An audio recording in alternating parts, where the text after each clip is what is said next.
Meanwhile, talking to you this morning about interest rates almost certain to rise today. A blame storm underway, return of the R word, recession in the mix. So I'm asking how the economic turmoil has affected you. There's one free line into the building. It's 0344 499 1000 to grab that. I will take some more of your calls, also come back to some more of your comments on the socials. Slightly inundated this morning, but we'll try and get to as many of those as possible. Meanwhile, I need to find out why exasperation is perhaps at the top of the list of things on Dr. Roger Giewold's mind. He's CEO of Fair Money, personal finance and credit expert. Joins me now. Dr. Roger, good morning to you. Good morning, James. So, enough apparently is surely enough. I'm assuming you're talking about what the Bank of England is about to unwittingly do to us. Well, I wouldn't use that word unwittingly. I think it's or is purposely. It purposely? And I wittingly, yes. And I think it's, as I've been saying for over a year, it's totally insane. Raising interest rates does not combat the kind of inflation that we have. They know that.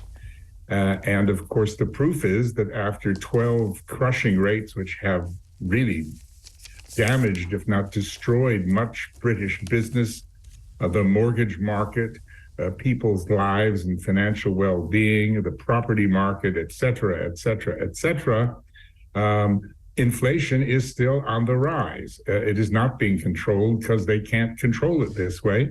Do you agree then with the front page of City AM that just has a picture of Andrew Bailey looking ponderous, saying, what a mess? Yes, absolutely. Well, I mean, I think people are now starting to say beyond that. I've been criticizing this, as I say, for over a year, but now everybody is piling in and also complaining that the government is doing nothing about this and saying nothing about this other than Rishi and Hunt smiling away, telling us all how well we're doing. Yeah, no, I agree, and I find it exasperating that the government... Look, I don't blame the government for the war in Ukraine or indeed for spending money on munitions. I don't blame the government for some of the measures that they put in place during the pandemic. I do blame them for throwing money at the NHS Test and Trace Act, which... God knows what they were doing, or indeed excess spending on PPE and various other things. But look, they were going to make mistakes. That is almost forgivable given the circumstances, in my opinion. What's not forgivable are the mistakes that they're making in both economic policy and tax policy when it comes to helping our country move forward and to recover from these seismic shocks. There are some things which, you know, you have a look in Germany, they've got food inflation at 21%, even higher than ours. You have a look across the Western world when it comes to responding to rising energy prices. It's a cost push inflation, which is created by a price shock.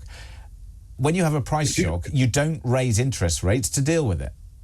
If you leave aside the sleaze, the corruption, the absolutely horrendous record that's all come out, you're still left with monumentally bad decisions, one after another, where they are completely disassociated from the reality of British citizenry, James. And let's just pick up, just for time reasons, we need to move on. But so Rishi Sunak set out when he became Prime Minister and said, look, I want to halve inflation, we need to have economic growth, we need to cut our debt, we need to cut NHS waiting lists, and we need to stop the boats.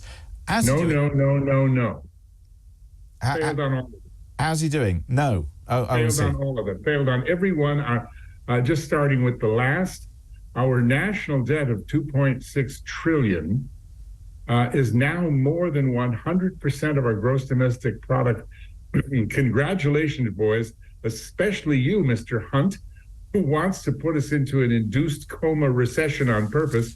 That is the worst figure of debt to GDP since 1961. Okay. We love these stats. We don't love the results of them. So, as you say, it's the worst relationship since then. But then we've got all sorts of inflation numbers. We haven't had inflation like this for many a year. We haven't had as high a tax burden in 70 years. I mean, all sorts of problems and issues. And I'm waiting. Having to roost. I'm waiting to hear one viable solution from Labour. I mean, we're really in trouble here. Now, you see, that's a very interesting point, because when people blame the Tories and say, oh, they're terrible, and you've got Alistair Heath writing today, he says, Alistair Heath, Rishi Sunak's disastrous managerialism threatens Tory extinction, which, yes, it possibly does.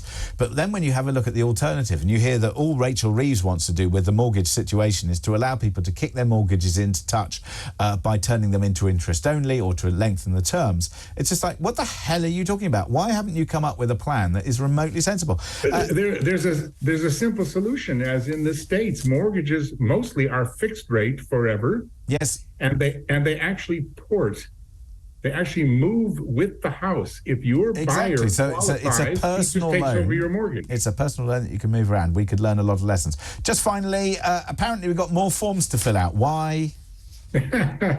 Well, Disney is challenging and even going to the Lords over some more proposed government legislation, which I have mixed feelings about, which is that every streamer of services needs to regain our consent every 6 months. Now, on the one hand, what that means is, oh my God, I've got to fill out the username and password that I can't really remember every 6 months to continue watching Netflix or Disney or whatever it is. On the other hand, do you know that a recent survey showed that we pay over our lifetimes almost £30,000 each in unused gym subscriptions, magazine, and other stupid subscriptions that we never actually use? So this law may actually protect us from wasting a lot of money, or it may be a great nuisance. I haven't made up my mind yet. It'll probably be implemented in such a way that it'll become a nuisance, even though it has a genesis of a half-decent idea. There we go. Dr. Roger, thank you very much indeed for joining us this morning. That's Dr. Roger Givolby, CEO of Fair Money, personal finance and credit expert. Thank you. We will turn